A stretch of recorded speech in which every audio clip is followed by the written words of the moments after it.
Storky driver here. You better have insurance. I got these scratches on my face today. I was driving my car, minding my own business, and an alien spaceship crashes into it. You know, the usual. Pretty crazy stuff. It's a freaking spaceship. You go get insurance on a freaking spaceship. Good luck with that, buddy. And then the other big closure we're doing is on Wacker.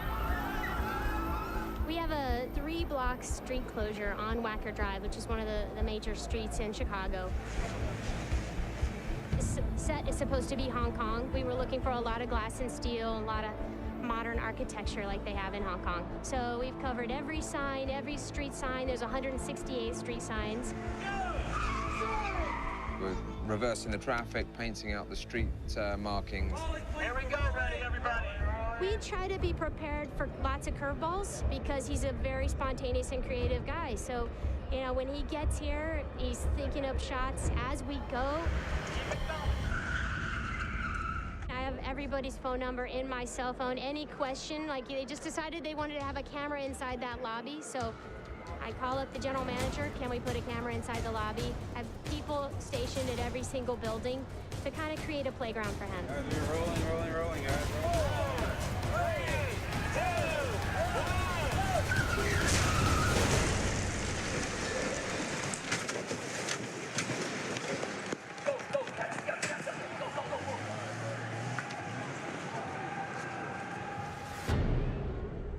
The city call it Lakeside, and it's the old US Steel site. Nothing there anymore. It's a 600-acre leveled site really close to Chicago. The only thing that remains are the iron ore walls, which were so hard and so substantial that it broke the machine that tried to take it down. That's why they're still standing. We're looking at that blue band right there. Blue band. Okay, here we go. Hey, Mark. Mark. Ready. And 21,000.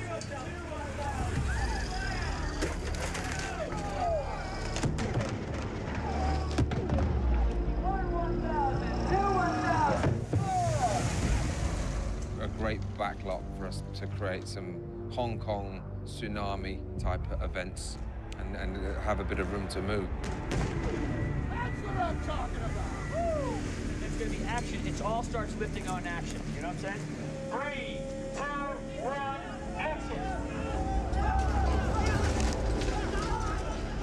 The spaceship is a big giant magnet, and it's lifting all these metal things up.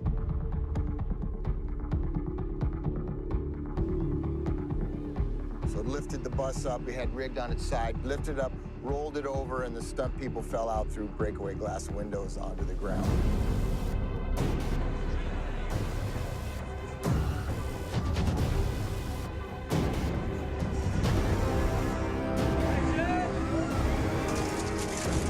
We have stunt guys falling out, and as the bus starts flipping upside down, we go right under where the door would be, so directly under the bus and then towards another convertible where other guys are then flying out of. Oh, that's cool. It's pretty exciting stuff.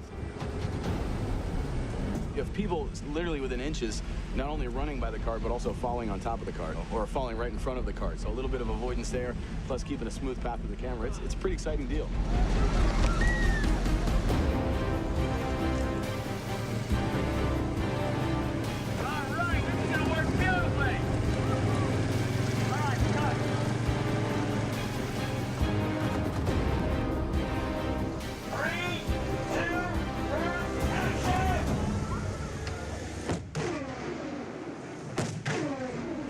What we were trying to simulate here is that a boat was being lifted up and it was dropped into the water.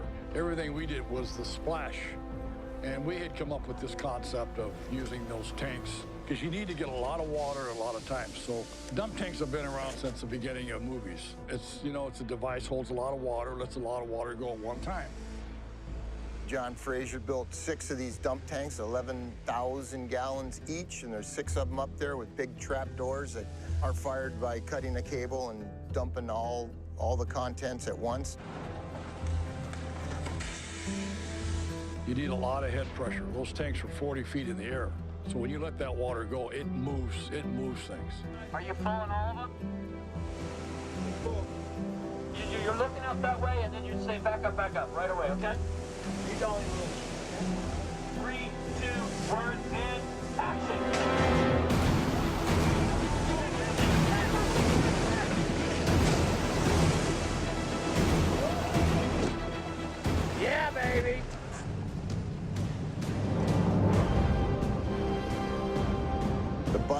put a bunch of weights on the back top of it, and then we weakened the frame real good so that when it crushes, it accordion real flat on the ground and blew up simultaneously.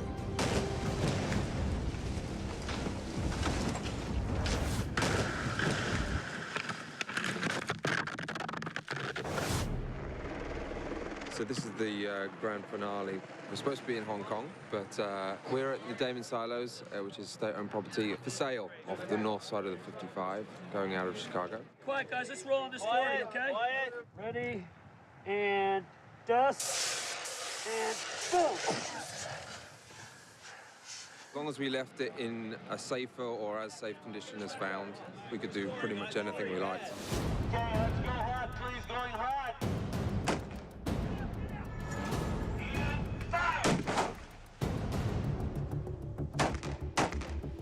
These were silos built in, I think, 1930s. Get out of here now!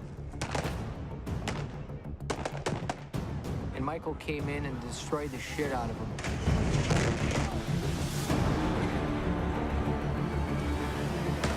Basically brought his chaos to Chicago.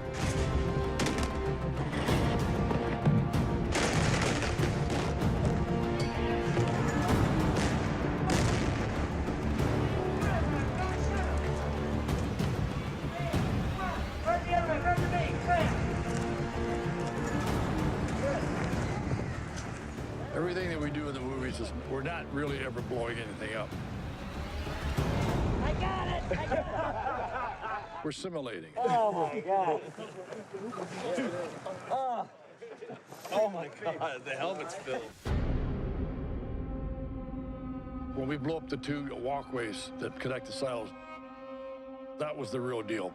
They did ask us if we could drop the walkways when they knew that we were interested in shooting there. It just turned into a big gag for us that's pretty big and exciting. And what happens, though, is when you're doing the real deal, that's when you really have to be careful, because that's when things fly. I wouldn't be any closer than this. That's a real heavy-duty causeway. They used to transport the grain through it on big conveyors. It's 8 feet wide, it's 10 feet high, 3 inches thick of concrete all the way through. And I had to go up with a concrete saw. We cut it in 3 places just to make sure that when it fell, it would all break away. Everybody stay out of the set. Everybody stay out of the set. All right, let's roll video. All right, we need to roll high moves. Roll the high moves. Then we blast it and down she falls.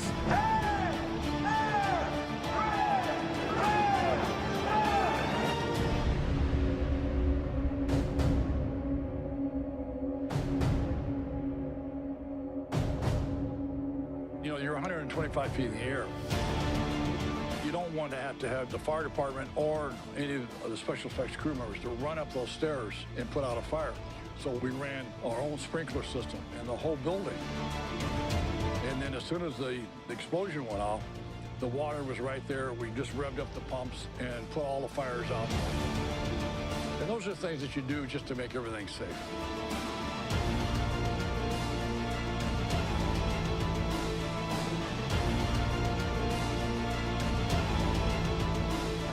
That's great. Good.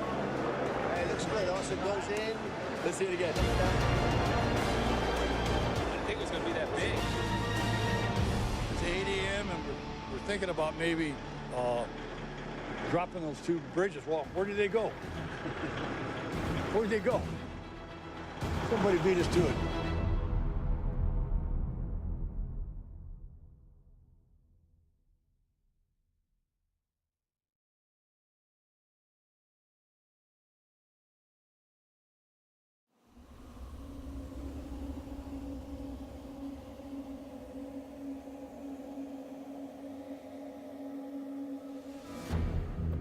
Yet another situation where I thought, okay, Michael's finally lost it.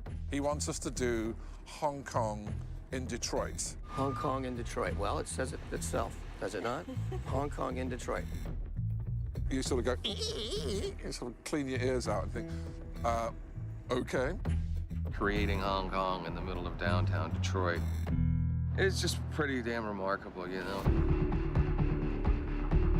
We did build a huge amount there that you could never do in Hong Kong. Hong Kong is so dense. You're cheating exterior photography in a U.S. city for Hong Kong. So the look of those sets is vital to that illusion. We're in the middle of downtown Detroit. This is an empty lot. And we have a big area we can build our buildings that we're going to destroy. And this is great. I mean, there's not much around here. You can close up the streets, and we sort of have our peace. That's the part that's going to break off. We're going to build scaffolding behind it because we want to hide that building because it would give Detroit away. So it's going to be like this bamboo scaffolding covering the whole building. We're not copying the street in Hong Kong. We're just trying to put buildings together that make sense while they're shooting them and then make sense when they mix it with real footage from Hong Kong. And part of filming in an environment like this is we have different entities, including the Detroit People Mover. We just wrapped that. If you look at it, it's in Chinese. It runs about every 2 to 5 minutes, and they're willing to work with us while we're filming here. So they're actually going to be a big part of our set. We built a lot of things that could be knocked down because, you know, you got 50-foot dinosaurs going through Hong Kong. They're going to knock a lot of stuff down. It's not a city built for dinosaurs. For us in the construction end, it's very important to have that coordinated effort between the art department and us in construction because we have a tendency to like to build things straight and true. And in this particular instance, this thing's been aged. The buildings have to look like they're deteriorating. So it's a matter of how much age, how deteriorated the buildings need to look. And in this case, what we did is we did a series of 1x3 plan-ons, and then we put lath over it. So it gave that broken away look. And this here, of course, is not real rebar because it could be a safety issue. We had 4 or 5 weeks working with construction, putting bullet hits in the walls. They would build a partial set, and then we would go in and put what we call the cavity or the mortar. And then we would put our explosive charge in that cavity. We have to run wires down each one of these holes, number, label them. Then we'll go back and put our swibs in, some debris. And then they would plaster over that. When it's detonated, it gives you that illusion that we've made this big hole, but the hole is already there. So we're gonna walk over to the noodle shop right now. These were very difficult to make, and Kevin Kropp, one of our set dressers, one of our buyers, figured out how to do this. Exhibit A, first trial at making noodles, shredding paper towel through a shredder. It seemed to work from a distance, but they would have to paint them and weigh them down because they would blow too readily. So step B was to come up with something that had more weight and that the color was right. These are 48-foot long runs of rubber bands used to power model airplanes. The idea was based on images, references that Jeffrey found of noodles hanging from the rafters, essentially, of these noodle shops in China. And then the other part of the equation was a noodle making machine. So it was just a matter of gathering found parts. These are old conveyor belts. These are valve covers from a car engine, used as chain guards, a couple of pistons, and voila, we have a noodle shop. So our first day in Detroit. Michael said, okay, so here's your path. Don't crowd my Steadicam when the explosion goes, which means stay this side of the Steadicam. You're gonna go round here, take a left there, go forward a little bit more. We're gonna see the 2 explosions through that circle. We're gonna go to them. We were like, okay. The circle's here. You're gonna find your place towards your dad. You're gonna go to the other side. And then you go round there and follow that post round. Jack, you cut in this way. Mark, come wide.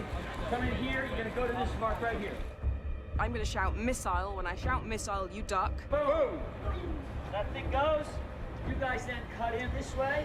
So we were like, okay, yeah, that's fine. Okay. Because one thing I love about Michael Bay is that he really gets into the trench with his troops. Ready in 3, 2, 1, action! All right, come on, we gotta wait to get behind Hound, all right? Once we started shooting outside in the Hong Kong set in Detroit,